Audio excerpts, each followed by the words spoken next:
ملک احمد خان صاحب کو بھی زحمت دے رکھی تھی ہم نے آج. پاکستان مسلم لیگ نون کے سینئر رہنما ہیں, قانون دان بھی ہیں, تو جیسے ہی تشریف لاتے ہیں ان سے دو چار معاملہ ڈسکس کرنے. ایک تو لیگی قیادت جو سر جوڑے ہیں رائے ونڈ میں, اس کا بھی کھرا معلوم ہو, اور دوسرا یہ جو ملٹری کورٹس کا ٹرائل کا معاملہ, اس میں سپریم کورٹ کا فیصلہ, تو اب کیا اسے یہ باب بند ہو گیا یا نہیں ہو گیا, اس پہ ان سے بات کریں جیسے ہی آتے ہیں. لیکن آپ دیکھیے احسن اقبال صاحب آج کیا کہہ رہے تھے. اور سر عرفان صدیقی صاحب نون لیگ منشور کمیٹی کے سربراہ مقرر ہو گئے ہیں, تو ملک صاحب ٹیلی فون لائن پر موجود ہیں. ملک صاحب السلام علیکم. سر وعلیکم السلام جناب. کیا جناب آج ماشاءاللہ سر جوڑ کر بیٹھے رہے آپ, کیا ارادے ہیں, کس کا سر توڑنا ہے؟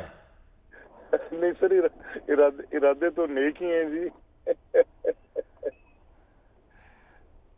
میں سوچ بچار طویل آپ نے کی, منشور کمیٹی درخواستیں طلب کر رہے ہیں, اس کا مطلب ہے نون لیگ بالآخر تیار ہے انتخابات کے لیے؟ جی بالکل انتخابات کے لیے. تو یہ دیکھیں نا, یہ تاثر بھی کہ کوئی بھی سیاسی جماعت انتخابات کے لیے تیار نہیں ہوگی, وہ کیسے ہو سکتا ہے؟ یہ تو بالکل ایک واضح اور دو بات ہے. نہیں, unlike P T I, Peoples Party یا دیگر جو کہ کہہ رہے ہیں تاریخ دے الیکشن کمیشن, آپ لوگوں کی پہلی بار یہ مانگ آئی کہ جلد انتخاب ہونا چاہیے احسن اقبال صاحب کی صورت میں, لیکن اس میں یہ نہیں کہا گیا کہ تاریخ دی جائے. دیکھیں اس میں جو فرق تھا وہ کیا تھا کہ ہم بنیادی طور پہ انتخابات کو ایسا چاہتے ہیں کہ انتخابات پر جو سوالیہ نشان اٹھتے ہیں وہ نہ اٹھیں. اب فار ایگزامپل جب یہ پوزیشن تھی کہ جب پنجاب میں انتخاب ہو جائیں, دو مہینے پہلے انتخاب ہو جائیں پنجاب میں, اور پنجاب کی حکومت قائم ہو جائے اور اس کے بعد پھر قومی اسمبلی کا انتخاب ہو, تو اس سے بڑا سوالیہ نشان اس انتخاب پہ کیا ہوگا؟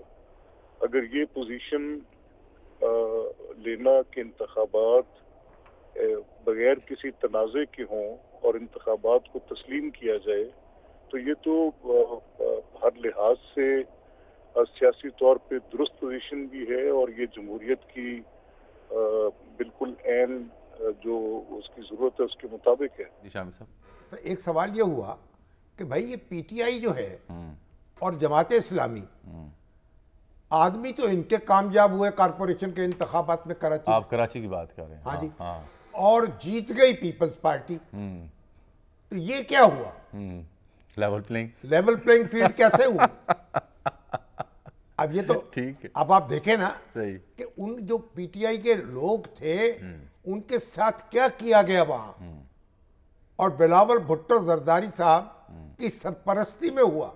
بعد میں وہ مبارکباد دیتے رہے, مبارکباد وصول کی انہوں نے. ہاں جی, تاریخی انتخاب کراچی کی, جیالہ کراچی کا میئر بن گیا. لیول پلینگ فیلڈ جو ہے اس کا کس چیز کا نام ہے؟ وہ اپنی سہولت کا نام ہے. اگر وہ پیپلز پارٹی کو مل رہی ہے تو وہ عین جمہوری ہے. جب شیخ مجیب الرحمان, اور جب پی ٹی آئی کو مل رہی تھی وہ بھی شاندار جمہوریت کا احیاء تھا. مجیب الرحمان میاں والی جیل میں تھے جی, ان کو بتایا گیا بھٹو صاحب آپ کو ملنے کے لیے آ رہے ہیں. جی, سقوط ڈھاکہ ہو چکا, جی, بھٹو صاحب کو اقتدار منتقل ہو چکا, اور وہ صدر بن چکے, اور مجیب کو کچھ پتہ نہیں کہ ہوا, ان کو کوئی اطلاع نہیں تھی, اخبار نہیں جاتا تھا, ریڈیو نہیں سن پاتے تھے. تو جب بھٹو پہنچے انہوں نے کہا کہ میں صدر ہوں پاکستان کا. ان کا صدر آپ کیسے ہو گئے؟ جیتا تو میں تھا, ہماری پارٹی. حالہ ریسٹ ہاؤس میں ملاقات تھی, یہ میاں والی کے. اچھا, انہوں نے کہا یہ کیسے ہوا؟ میجورٹی پارٹی میری, جیتے آپ, بن آپ گئے, اور بن آپ گئے صدر. تو یہ لیول پلینگ فیلڈ. اب آپ مجھے بتائیے, اور کراچی جو ہے وہ تو تازہ بات ہے, تو وہ وہاں پوچھ رہے ہیں, اسٹوڈنٹس پوچھ رہے ہیں وزیر اعظم سے کہ یہ ہماری جمہوریت جو ہے اس میں جو میجورٹی ہے وہ منورٹی میں کیسے تبدیل ہوتی ہے.